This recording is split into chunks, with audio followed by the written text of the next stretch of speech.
Hello, I'm Mrs. Hannah, and this is the story of how my daughter humiliated me in front of our family, all while I was preparing for her wedding. But that's not where the betrayal ended. After mocking me, she froze every account I had, leaving me with nothing. How could someone I gave everything to do this? You won't believe how deep the lies run, and just how far my family was willing to go to tear me down. Was I wrong to trust them? The truth will leave you shocked. Stay tuned to find out what happened next. The house smelled of seasoned chicken, cornbread, and the rich spices of the South. It was a scent I knew well, a scent that had been my life for as long as I could remember. I stood in my small kitchen in suburban Atlanta, preparing one of my famous dishes for Ivy's wedding tomorrow. It had been a long road to get to this day, a road filled with moments of pride, but also moments of deep hurt. I had always given everything for my children, my time, my love, my sacrifice. But today, standing over the stove, stirring the pot like I had done for years, I felt a pang of loneliness. Ivy, my only daughter, was getting married, and yet I couldn't help but feel like an outsider in my own family. The years of motherhood had been long, full of dedication, but they had left me with a bitter taste in my mouth, one that I couldn't shake. I watched the steam rise from the pot and wondered what happened to the woman I used to be. The woman who had dreams, who had aspirations beyond just being a mother. I was proud, yes, but was I seen? Was I truly appreciated? Or had I just become a servant in my own home? My thoughts were interrupted by the sound of Ivy's laughter in the next room. She had been busy all morning, fussing over her wedding dress, her hair, and everything that needed to be perfect. And yet, despite all the preparations, I could feel the distance between us growing wider by the minute. Every word from her mouth seemed to sting more than the last. Ivy was a beautiful woman, successful in her own right, but she had a way of looking at me that made me feel small. She would say things like, "Mom, you're so old-fashioned," or, "You don't get it, Mom, times have changed." As if I were some relic of the past, something to be tucked away and forgotten. And yet here I was, doing everything I could to make her day special, just like I always did. But it was more than just the constant insults. It was the way my family treated me, as if I were invisible. My son, Julian, never called unless he needed something. My husband, who had passed years ago, used to remind me that I deserved better than this. But that was a long time ago. I had gotten used to the silence, the absence, and the feeling of being nothing more than an afterthought. I wiped my hands on the apron, staring down at the pot in front of me. The rhythmic clink of the spoon against the metal was the only sound in the room. I didn't feel angry anymore. No, anger wouldn't help me. I had learned that silence was my weapon. But inside, the hurt was growing, and I could feel the weight of it in my chest. The moment came sooner than I expected. Ivy walked into the kitchen, looking flawless as usual. Her eyes caught the apron I was wearing, something I'd had for years, and she let out a laugh. "Wow, Mom, trying to dress like me?" It wasn't the first time she'd made fun of me, but today felt different. The laughter wasn't just mocking, it was cruel. It cut deep, and for a moment I stood there, unsure of how to react. I said nothing. I didn't have to. The silence spoke louder than any words could. Her eyes narrowed as she saw my silence, a small smirk on her face. "What, are you mad? It's just a joke, Mom." She turned and walked away, leaving me standing in the kitchen, my heart racing with the sting of humiliation. It wasn't just the joke that hurt. It was the fact that she didn't see me. She never had. The silence that followed felt suffocating. I tried to ignore the rising anger inside me, the feeling that I was being slowly erased from my own family. But as I stood there, I felt my phone vibrate on the counter, pulling me from my thoughts. It was a notification from my bank. I frowned. my fingers instinctively swiping across the screen to check it. Your accounts have been frozen. Frozen. I stared at the screen, feeling the blood drain from my face. My heart pounded in my chest as I reread the message. How was this possible? My mind raced as I tried to understand what had just happened. My accounts, my savings, the little security I had left, were gone. Frozen. I couldn't believe it. My stomach churned with anxiety and disbelief. The last thing I needed was this kind of betrayal, especially now, when I had already given so much. The thought of being left with nothing, was unbearable. It was bad enough that Ivy had humiliated me in front of everyone, but now it felt like everything was slipping through my fingers. I had always taken pride in taking care of my family, making sure they had everything they needed. And now, it seemed like that meant nothing. I had spent my life sacrificing for them, and yet, all they saw was a worn-out woman, unable to keep up with the world around her. As I stood there, the phone still in my hand, I thought about the years I had spent supporting them, putting my own needs aside. And now, this was how I was repaid. The hurt, the anger, the shame, they all mixed together into something that felt impossible to bear. Ivy had done this, I realized. She had always handled the family's finances, and I had trusted her. But now, it was clear that something had gone wrong, something that she hadn't bothered to tell me about. I couldn't let this go, not this time. But what could I do? How could I fight back when everything I had was slipping away? As I sat there, feeling like the weight of the world was on my shoulders, I heard a sound, a voice in my head, quiet but insistent. You've given everything for them.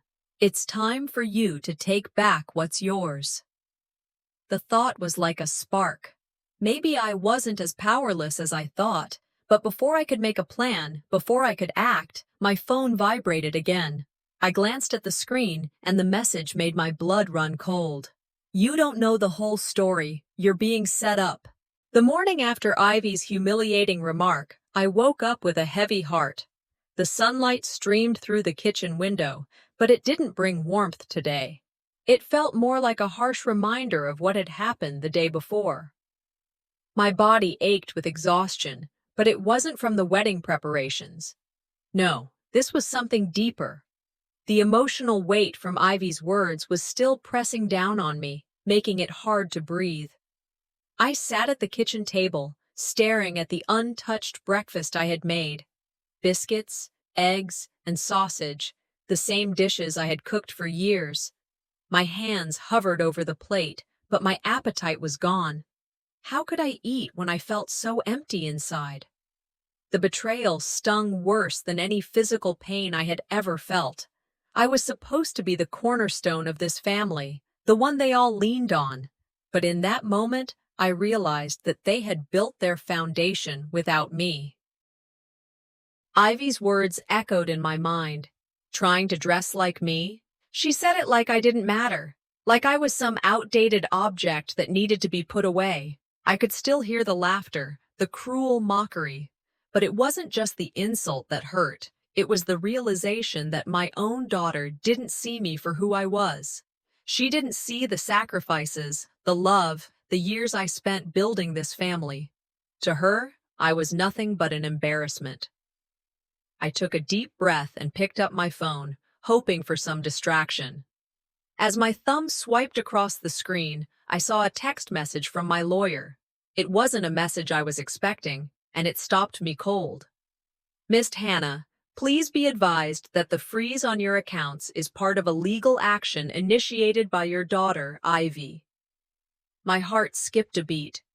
I stared at the screen, my hands trembling. Ivy. She had done this. She had gone behind my back and frozen my accounts, and now, not only was I emotionally bruised, but my financial security was slipping through my fingers. How could she do this? How could she turn her back on me like this? The tears burned in my eyes, but I refused to let them fall. I wasn't weak. I had never been weak. Not in the years I spent raising my children, not when I buried my dreams to make sure they had everything they needed. No, I wasn't weak, but I felt powerless. The betrayal was more than just financial. It was a reminder that I had been invisible in my own family. But that feeling of powerlessness didn't last long. Anger started to rise in me, slow but steady. I couldn't let this slide. I couldn't keep letting them walk all over me. But what could I do? Where would I start? I had spent my whole life supporting them, sacrificing my own needs, my own voice. Now, for the first time, I had to ask myself, who was I really? I stood up, the chair scraping against the floor, and walked toward the door. I needed to do something, anything. I wasn't going to let Ivy's actions define me. But as I reached for the door, a thought stopped me.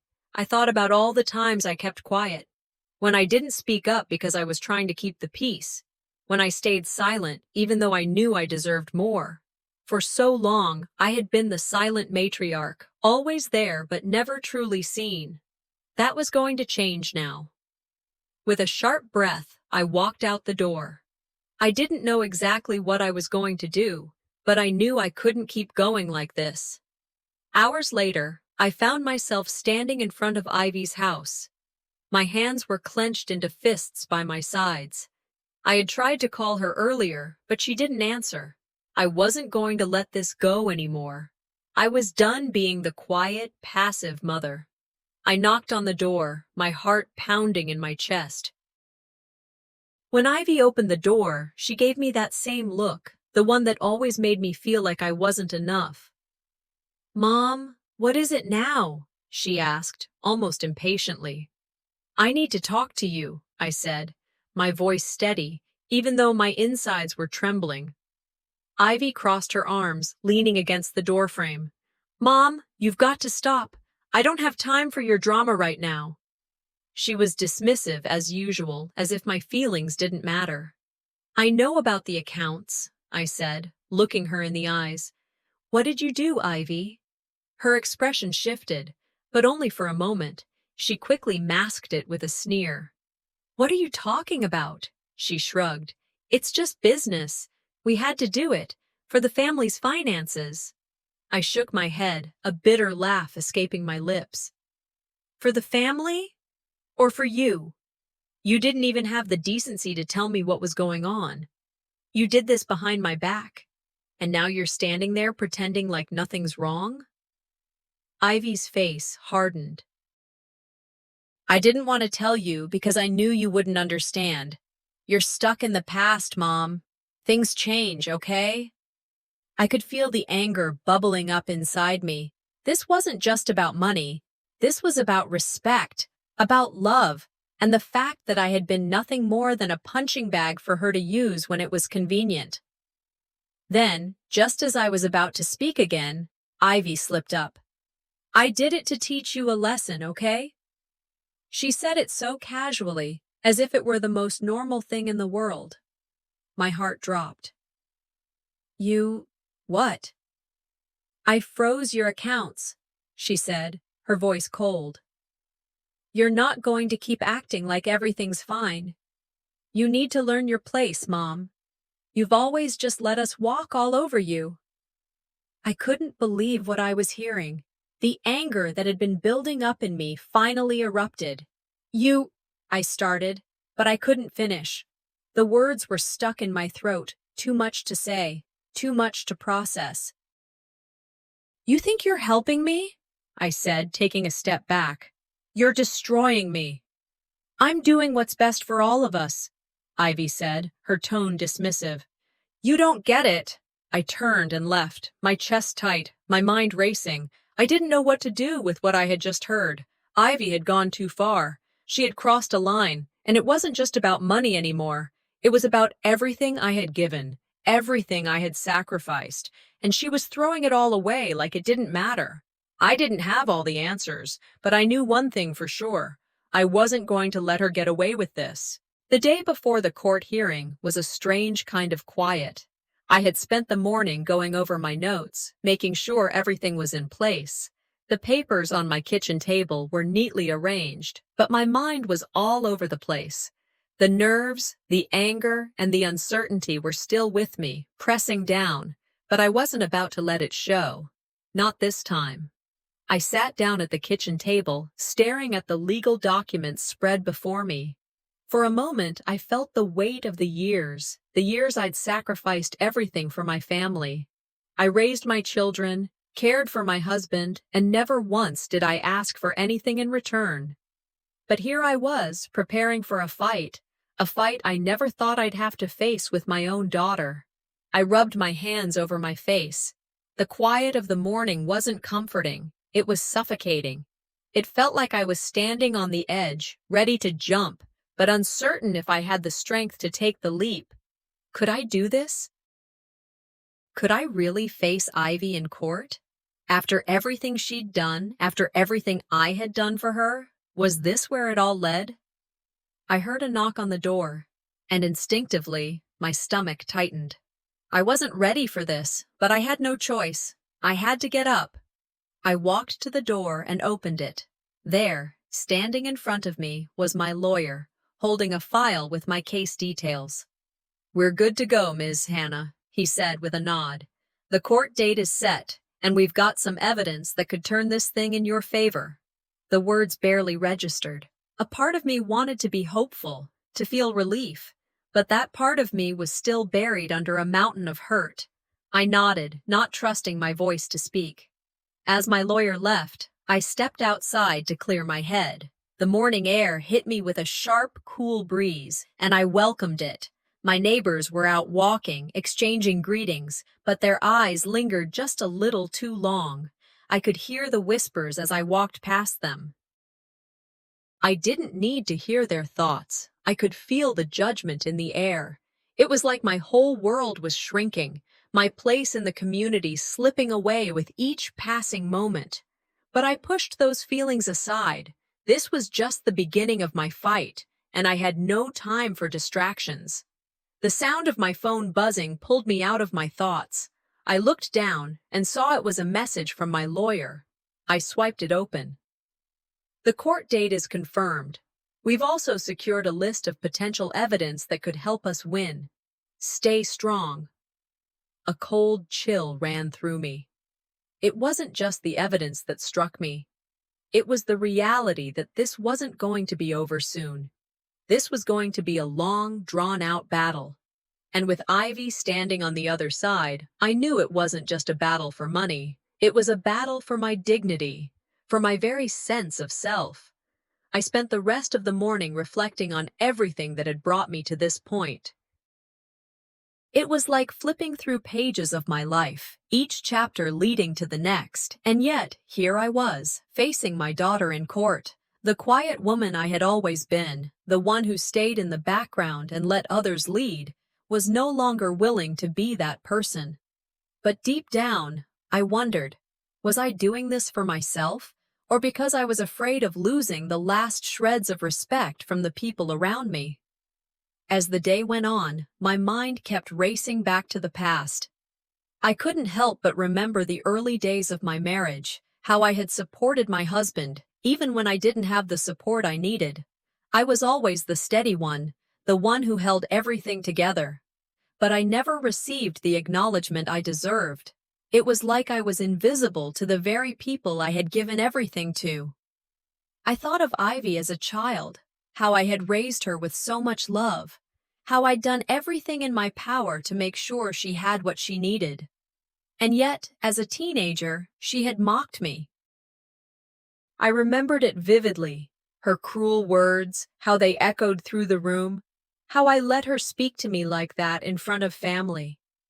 I should have stood up for myself then, but I didn't. And that had been the start. The first crack in our relationship, one that I had ignored until now. It wasn't just about the betrayal I had suffered recently. It was about a lifetime of being the silent, strong one, the one who never asked for help or recognition. I had spent my life in the shadows, always behind the scenes. And now, Ivy's actions had dragged me into the light, forcing me to face the truth of who I had been and who I was becoming. The day of the hearing arrived, and I couldn't stop shaking. I got dressed in my best suit, the one that made me feel like I still had control over something in my life. But even as I looked at myself in the mirror, I couldn't shake the feeling that this wasn't just about me anymore. This was bigger than any personal dispute. It was about fighting for what I deserved. When I walked into the courthouse, I felt a tightness in my chest. The family was there, sitting in separate sections of the room. Some of them had come to support me, but I could feel the divide. A few were whispering about Ivy, questioning whether she had done the right thing. Others were silent, their eyes darting between Ivy and me. It hurt, but I wasn't going to let it distract me. Just as I took a seat, I overheard one of my relatives muttering, "Ivy's just trying to help. You should be grateful." The words hit me like a slap across the face.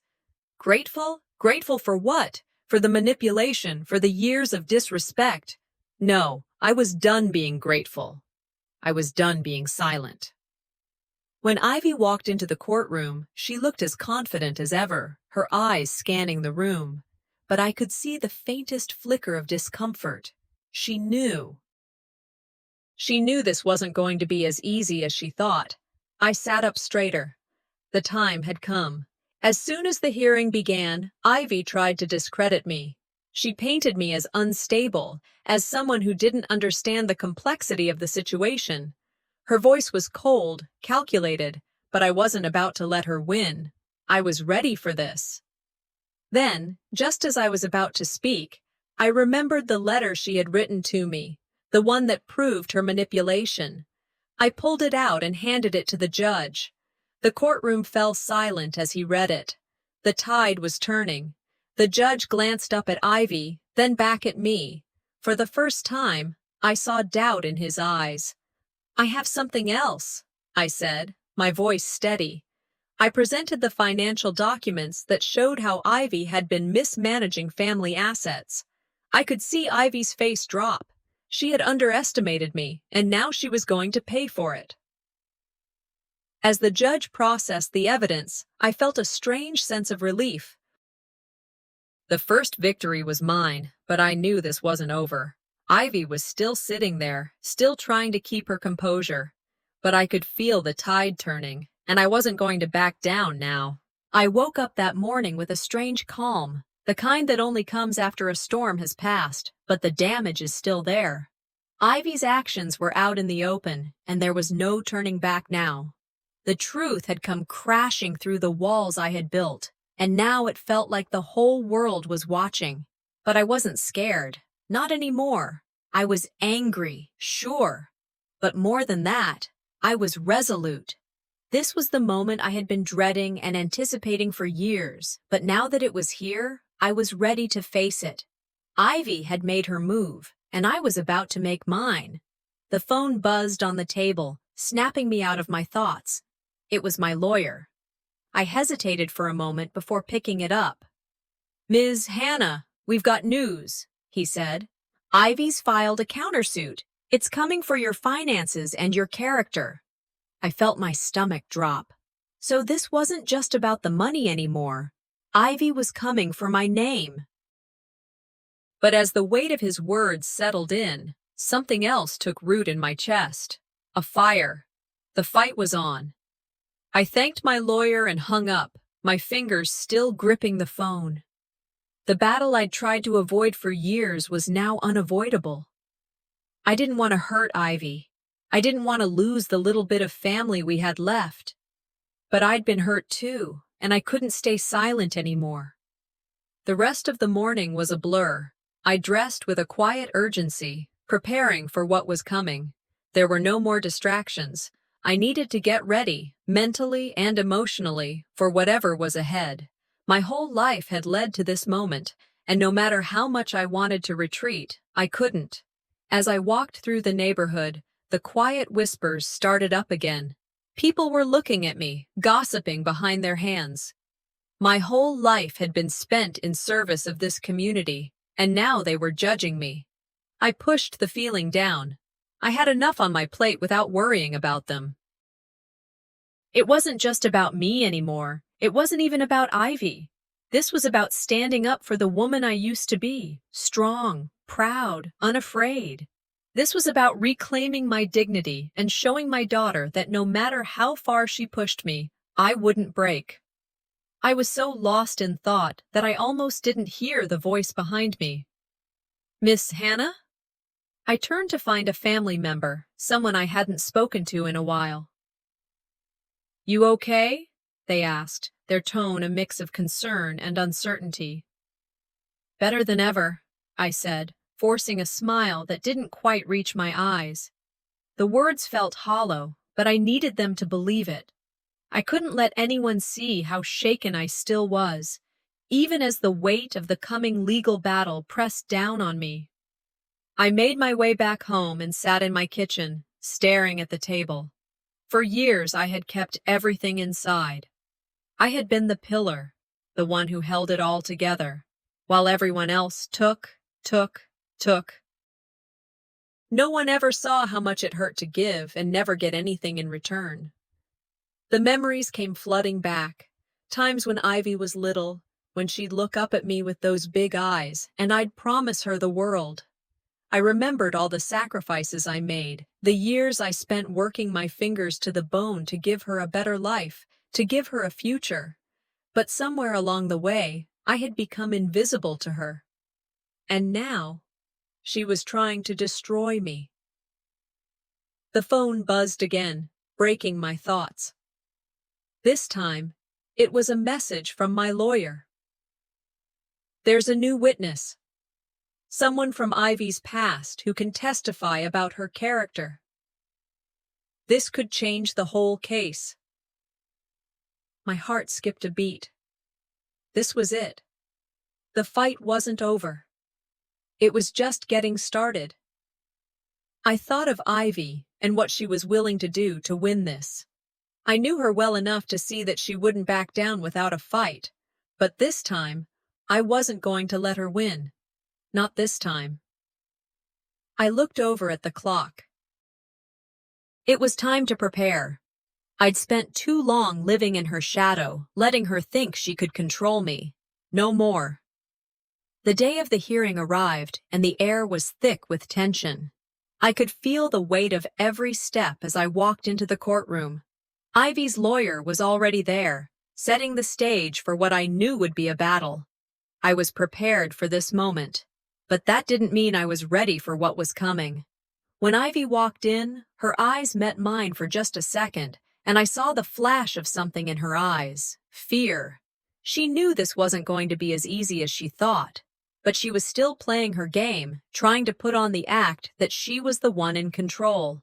Her lawyer opened with a statement, trying to paint me as some controlling, overbearing mother who had no idea what was good for her own family. I listened, barely paying attention. I wasn't going to let their lies distract me. Not this time. When it was my turn to speak, I stood up with a calm I hadn't felt in years. I could hear the murmurs of the courtroom as I took the stand, but I didn't let them rattle me. I had a job to do, and I was going to do it right. I'm here today, I began, my voice steady, because I believe in what's right, and I believe that my daughter has lost sight of that. I could see Ivy's eyes widen for a moment, but I kept going. I told the court everything. I told them about the lies, the manipulation, the way she had stolen from me and my family. I showed the evidence, the letter she had written to me, confessing her role in the financial mess we were in. And when I was done, I looked straight at Ivy, who was sitting there with a red face, her eyes darting around. She couldn't hide it anymore. The truth was out, and there was no way to take it back. As I sat down, the room was silent. But inside, I felt a surge of power. This was it. I was no longer the woman hiding in the background. I was standing tall, and I wasn't going anywhere. The morning was quiet, unnervingly so. I sat at the kitchen table, staring at the cup of coffee in front of me. But I didn't drink it. The storm was coming. I could feel it in my bones. After everything that had happened, after Ivy's betrayal and the truth finally coming to light, I was waiting for her to face the consequences, but the silence from her had been deafening. Was she planning her next move, or was she already backing down? I couldn't tell, and that uncertainty was gnawing at me. I've been quiet for too long, always keeping the peace, always holding back. But now, the silence was unbearable. The silence was just the calm before the storm, and I had to be ready for whatever came next. I kept wondering, had I done enough? Would this fight even be worth it in the end? The phone rang, and my heart skipped a beat. It was Ivy. I picked up, my voice betraying nothing. Hello? Mom? Ivy's voice came through, cold and clipped. I've been thinking, maybe we can settle this without making it worse. I wanted to scream at her, to let the rage out that had been building for weeks, but I didn't. Instead, I sat there in the silence between us, knowing she was going to try to weasel her way out of this. She always did. I'm not doing this for me, she continued, her voice suddenly laced with a defensive tone. You're not seeing the bigger picture here. This is about our family's future. I gripped the phone tightly, my knuckles turning white. Ivy, you've already done enough damage. You've gone too far this time. She paused, a laugh that wasn't really a laugh coming through the line. This isn't over, Mom.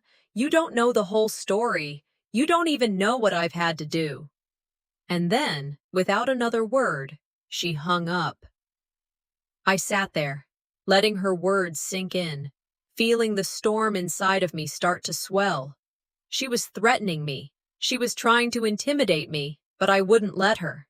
Not again.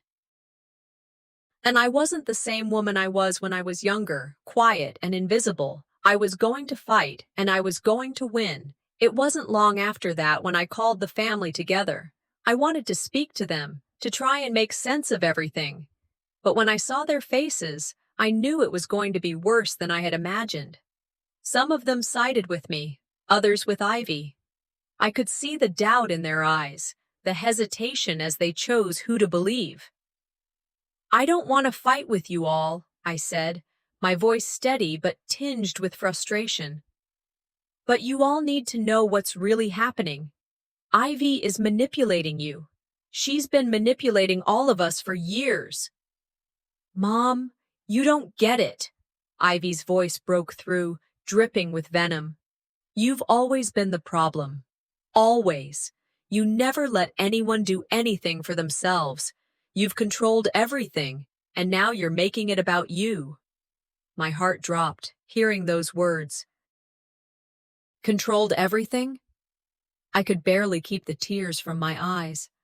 All I've ever done is give for this family. All I've ever done is sacrifice for all of you. And now you want to blame me? Ivy rolled her eyes, crossing her arms. No one asked you to do that, Mom. You did it because you wanted to. No one ever needed your help.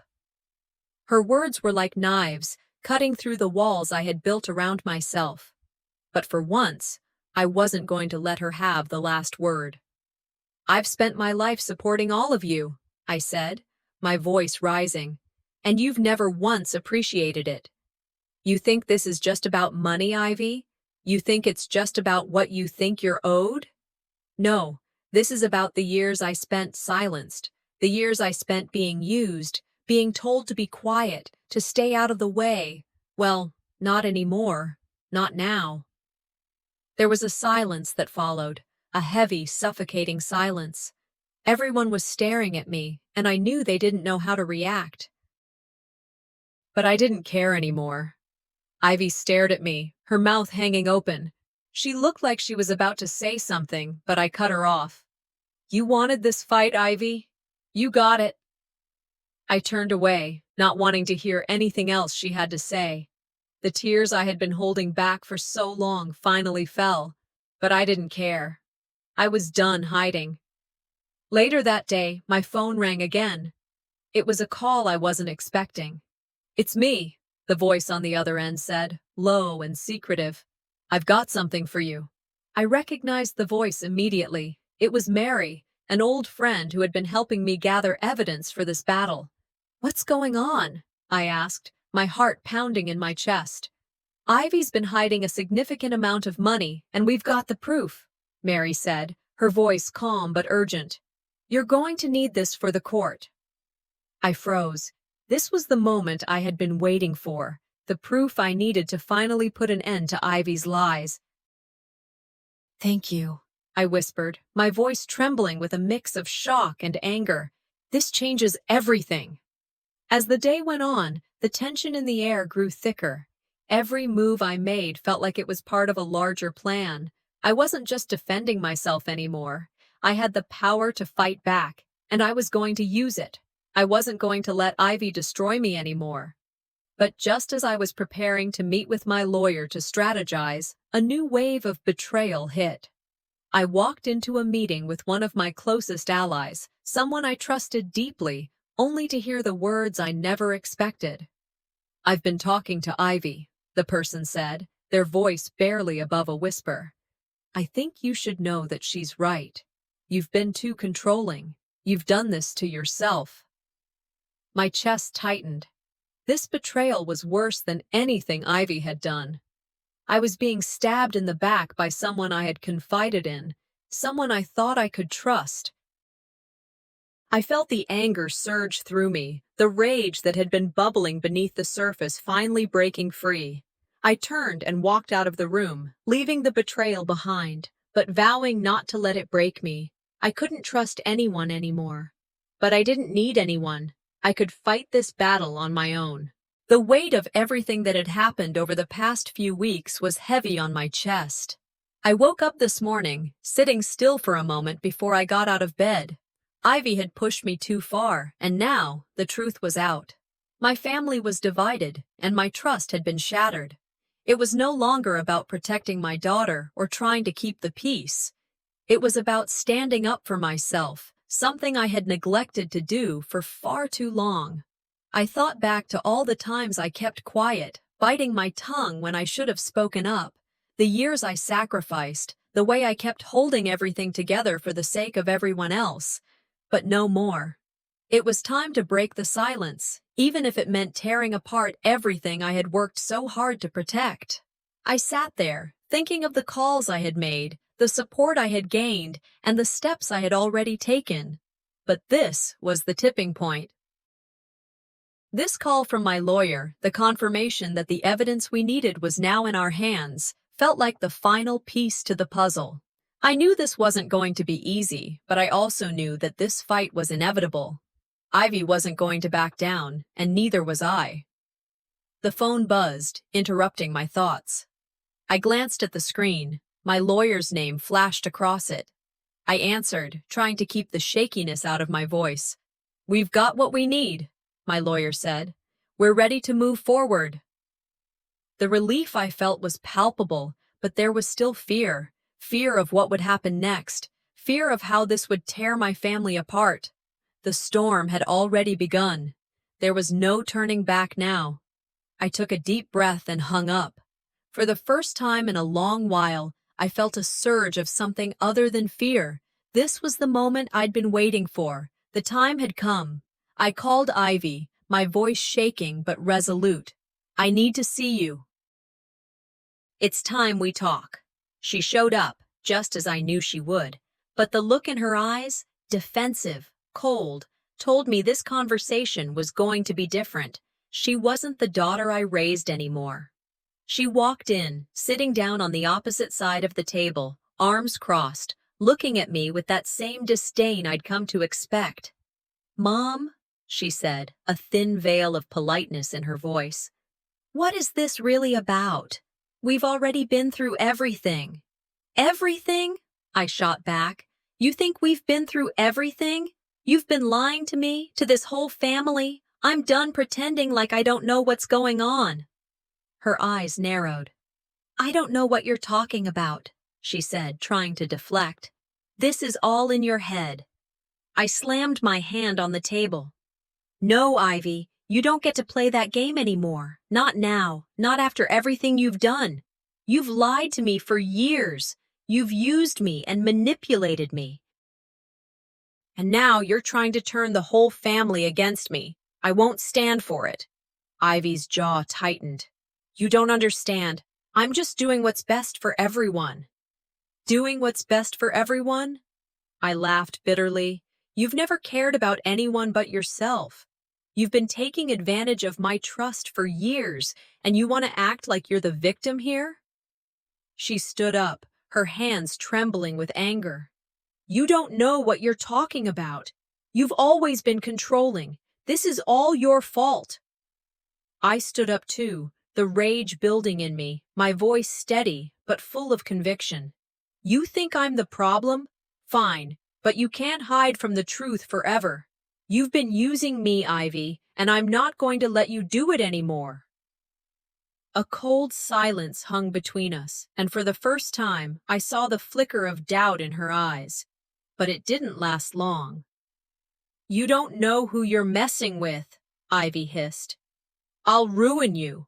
I'll make sure no one believes a word you say. And you've crossed a line now and you'll regret it. That was the moment I knew it was over. There was no going back. Ivy had threatened me with a smear campaign before, but now it was real. She was threatening my dignity, my reputation. But I wasn't backing down. Not this time. The confrontation was over, but the aftermath was far from peaceful. Family members started to take sides. Some rallied around me, others around Ivy. The division was so deep, I could feel it in the air every time we gathered. It was like walking into a war zone, but the battle had only just begun. I got a call from Mary, a friend who had been helping me gather evidence. I've got something, she said. Ivy's been hiding a lot of money, and we've got proof. That news hit me hard. This was the break I needed. Ivy had been careful, but not careful enough. I was going to make sure that everything she'd done came to light. But then, just as I was processing the information, my phone rang again. This time, it was someone I didn't expect. I've been talking to Ivy, the voice said, a whisper of betrayal in their tone. You should know she's been telling people that you've been the one manipulating everyone. She's got everyone in the palm of her hand, but I just thought you should know. I felt the blood drain from my face. Someone I trusted had been feeding Ivy information. The realization hit me like a punch to the gut. I'll deal with it, I muttered, trying to keep the panic from taking over. But deep down, I knew my world was crumbling. With every revelation, the situation was getting worse. Ivy wasn't just fighting for money anymore. She was fighting for control, for power, and for the future of the family. I wasn't going to let her win. The day of reckoning was coming. I met with my lawyer to finalize our strategy. We went over every detail, every move Ivy could make, and every way we could counter her. My lawyer looked at me, reassuring me that we had a strong case, but I could feel the weight of what was at stake. Then, just as we were finishing, I received a message that changed everything. A family member, someone who had been silent up until now, had reached out to me. I have something that might help, they said. It's a legal document. It could make all the difference. For the first time in a long while, I felt hope. I stood outside the courtroom, the doors looming in front of me. The final battle was about to begin. Ivy was inside, preparing her own defense, but I was ready. I was no longer afraid of her or her threats. This was the moment when I would stand up for myself and take back the power she had stolen from me. And no matter what happened, I knew I was going to win. The morning was quiet, too quiet. I sat in the living room, surrounded by all the documents I had collected. They were more than just papers to me. They were proof of the years of lies, betrayal, and manipulation. Everything I'd endured, the silence, the quiet suffering, was now in black and white. My heart raced as I looked at the evidence before me. I knew what this was leading to, but still, it was hard to shake the anxiety, the fear of the unknown, of standing up for myself after a lifetime of staying silent. But I was done with silence. done with hiding behind my own fears. The court date was set, and everything I had worked for, every ounce of strength I had left, was going to be tested. I wasn't just fighting for money anymore. I was fighting for my voice, for the respect that had been denied me for far too long. The phone buzzed, snapping me out of my thoughts. It was my lawyer. "We have the court date. It's all set. This is it. We're moving forward." That was it.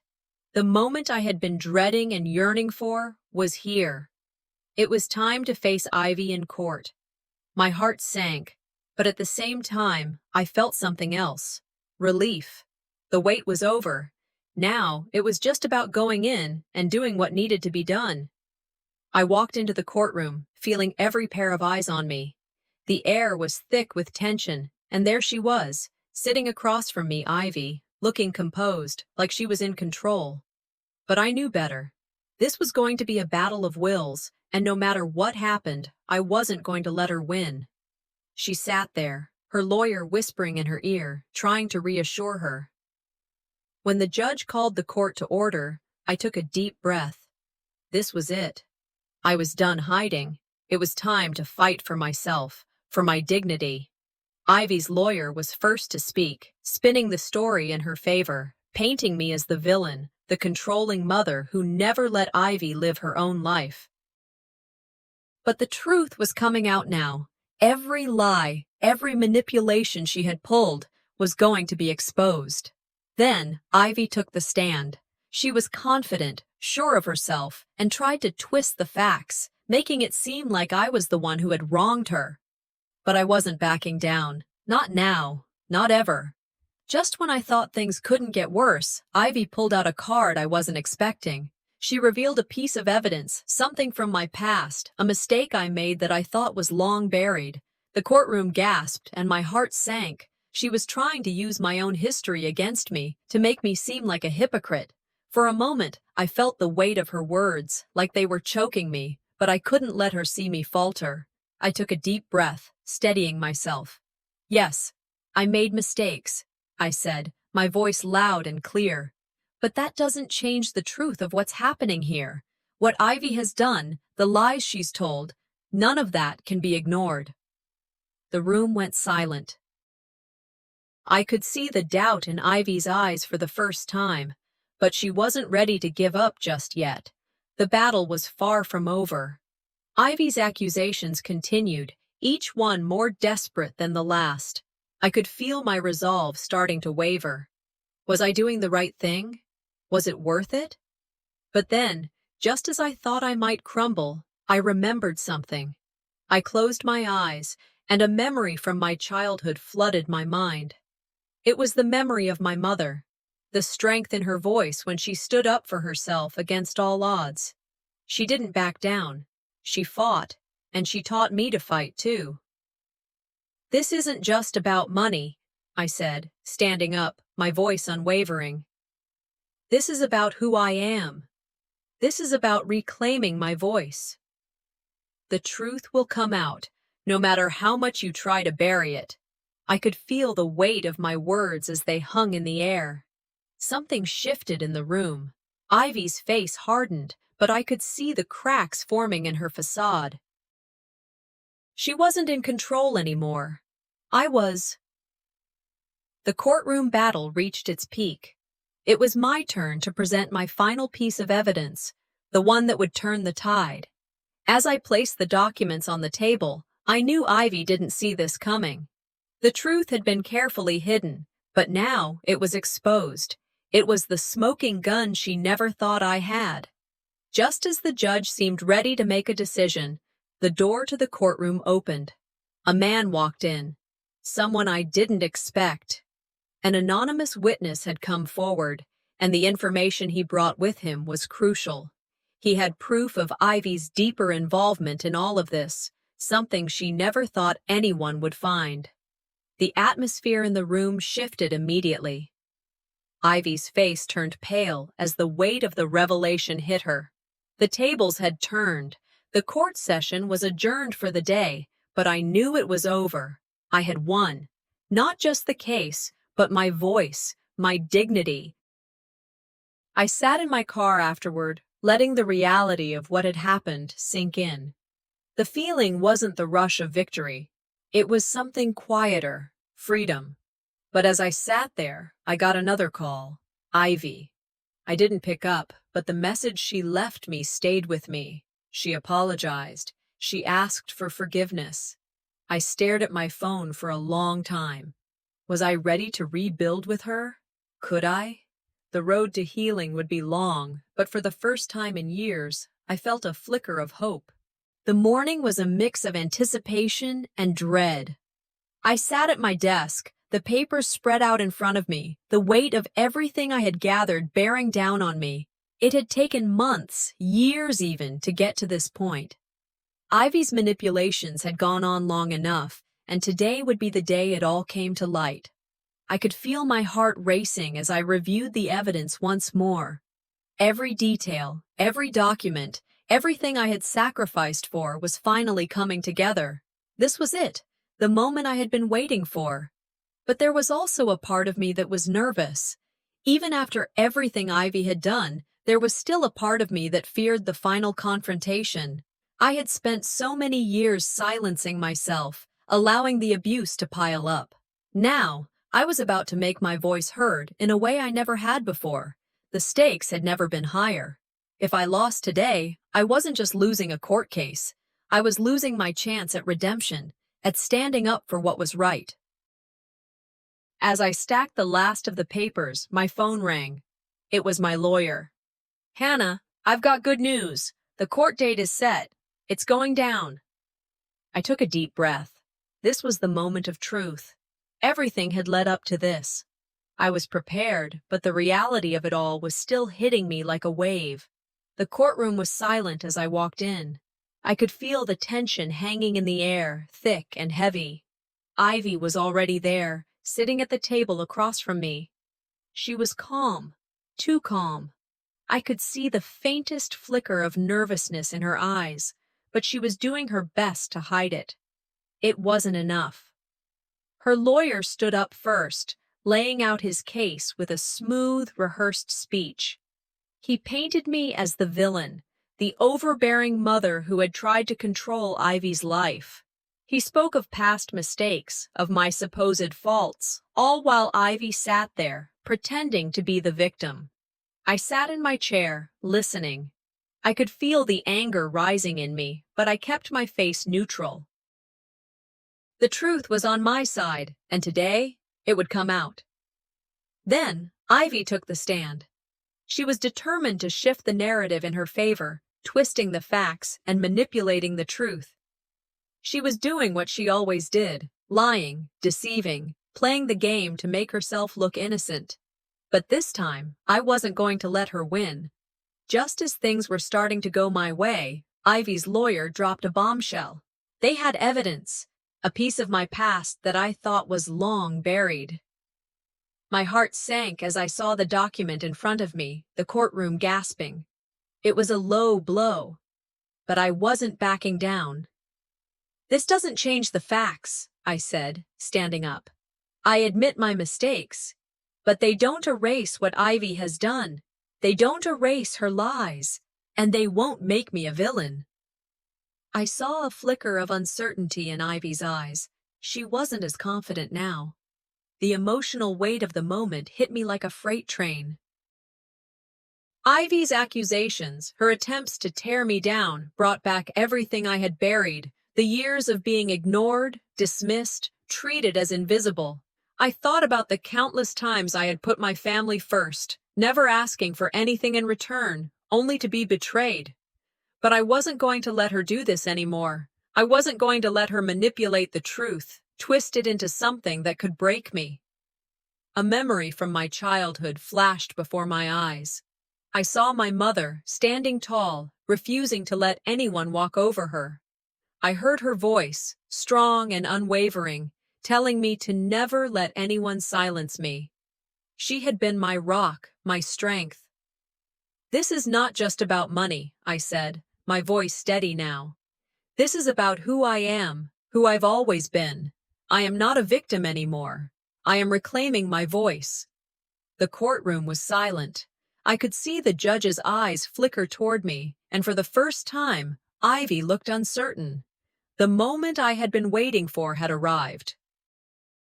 The pieces were falling into place. I had the last piece of evidence, the one that would expose Ivy for good. As I placed it on the table, I felt the weight of the truth lifting off my shoulders. But just as the judge was about to make a decision, the door opened and a surprise witness walked in. My heart skipped a beat. This was it, the final twist. The witness had come forward with a detail that completely changed the game. It was a game changer. Ivy's face went pale, and I could feel her confidence slipping away. She had lost.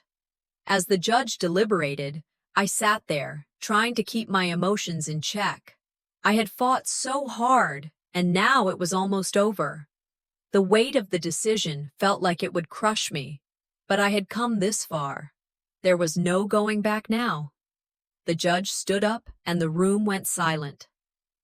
"Ms. Hannah," the judge said, "I find in your favor. Ivy's actions have been proven to be deceitful, and she will be held accountable." The room erupted in murmurs. I couldn't believe it. I had won. Not just the case, but my life back. After the trial, I sat in my car, the weight of everything sinking in. I was free, but there was a quiet sadness in my heart. The battle had taken its toll on me. The emotional cost was high. Just as I was about to drive away, my phone rang. It was Ivy. I didn't pick up, but I listened to her voicemail. She was apologizing, asking for forgiveness. I stared at my phone for a long time. Could I forgive her? Could I rebuild what was broken? For the first time in years, I felt a spark of hope. But it wasn't just about Ivy. It was about me, about reclaiming my life and my voice. The road ahead wouldn't be easy, but I was ready. Standing by the window, I gazed out at the world beyond, my mind running through everything that had led me here. The courtroom victory, the fight, the pain. It all felt so heavy, yet there was an undeniable sense of relief. The truth had won. After all the battles, the tears, and the sacrifices, I had finally reclaimed my life. But still, there was a quiet ache, a recognition that this victory wasn't just about the case, it was about me, finding my voice after all these years. The woman I used to be, the woman I had almost forgotten, was standing in front of me now. I walked outside, trying to shake the weight of the past, but as I stepped onto the sidewalk, I saw a familiar face. It was Denise, an old friend who had witnessed much of my struggle from a distance. Her smile was warm, her eyes understanding. "You made it," she said softly, her voice filled with respect. "I always knew you would." Her words were simple, but in that moment, they validated everything I had fought for. "Thank you," I replied, feeling tears prick at the corners of my eyes. It had been so long since someone had simply supported me, without judgment. We stood there for a moment, sharing an unspoken understanding. The world felt a little less heavy. Life after the trial hadn't been easy. Sure, I was free, but moving forward was more complicated than I had imagined. Every day, I woke up with a new sense of independence, but the past lingered like a shadow I couldn't shake. I had won the battle, but the emotional scars were still there. The anger, the betrayal, they weren't just going to vanish because of a court ruling. One morning, as I sat at the kitchen table with a cup of coffee, an envelope arrived. I knew immediately who it was from. Ivy. I stared at the letter, my hand shaking slightly as I tore it open. It was an apology. She acknowledged the lies, the pain she had caused, and said she was sorry for everything. For a moment, I sat there, unmoving, letting the words sink in. Could I forgive her? After all that had happened, could I find it in my heart to move past the betrayal? I put the letter down, my thoughts swirling. What did forgiveness even mean? Could I ever truly let go of the years of hurt? I spent the next few days reflecting, the letter weighing heavily on my mind. It was like a storm inside me. Part of me wanted to throw it away, forget about it, and walk away.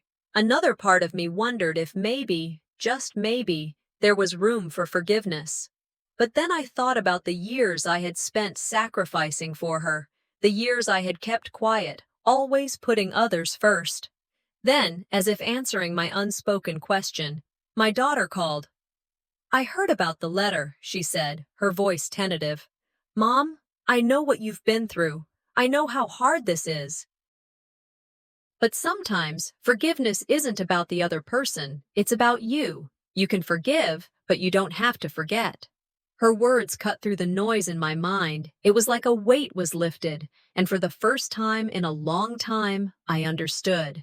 Forgiveness wasn't about excusing Ivy's actions. It was about freeing myself from the burden of carrying that anger around. The next few months brought new challenges, but also new strength. I began taking control of my finances, something I hadn't dared to do for years. I started making plans for the future, for a life that was mine, independent of the past.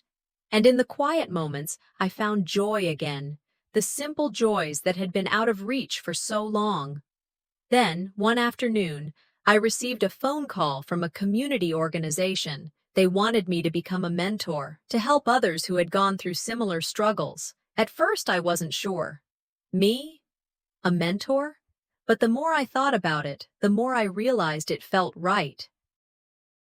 And this wasn't just about helping others. It was about helping myself, too. It was about turning the page and finally stepping into the role I was meant to play.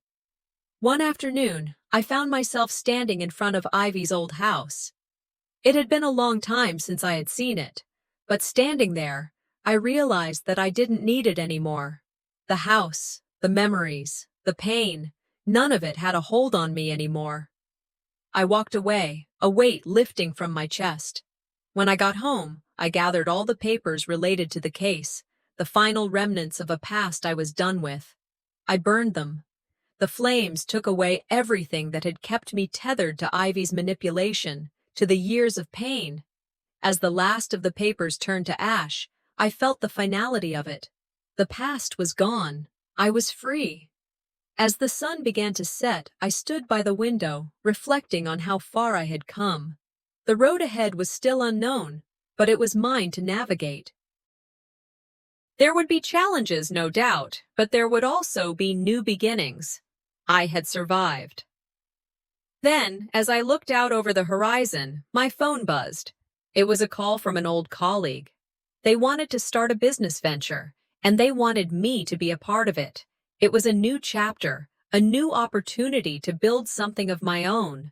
For the first time in a long time, I felt excitement for what was to come. I had found my strength. I had let go of the past, but more importantly, I had learned to move forward. The future was full of possibilities, and I was ready to face it.